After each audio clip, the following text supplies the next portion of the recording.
আজ অনেক দিন পর বিকেলবেলা একটু ঘুরতে বেরিয়েছিলাম, তাও আবার বান্ধবীদের সাথে। বিয়ের আগে ছোটবেলা থেকে বান্ধবী তৈরি হওয়া একরকম, আর বিয়ের পর শ্বশুরবাড়িতে এসে নতুন করে বান্ধবী পাতানো অনেকটা সময় লাগে। যাই হোক, অনেক বান্ধবী পাতিয়েছি, তার মধ্যে দুজনের সাথে হাঁটতে হাঁটতে চলে এসেছিলাম। এই জায়গাটা আমাদের বাড়ি থেকে 15 মিনিট দূরে, আর বাইকে আসলে মানে হাঁটা পথে 15 মিনিট দূরে, বাইকে আসলে 4-5 মিনিটে পৌঁছে যাওয়া যায়। তো আজকে হাঁটতে হাঁটতে চলে এসেছি।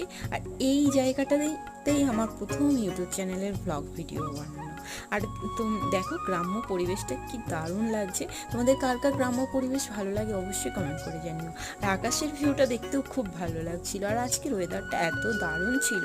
আর এখানটাতে এত হাওয়া দেয় গরমকালে যে এখানে আসলে তোমার বাড়ি যেতেই ইচ্ছা করে না। মানে এখানে এতটাই হাওয়া দেয়, মানে এখানেই দাঁড়িয়ে থাকি, খুব ভালো লাগে। তো আজকের মিনি ব্লগটা এই পর্যন্তই ছিল। আবার দেখা হবে তোমাদের সাথে অন্য কোনো ভিডিওতে। আর আমার ভিডিওগুলো ভালো লাগলে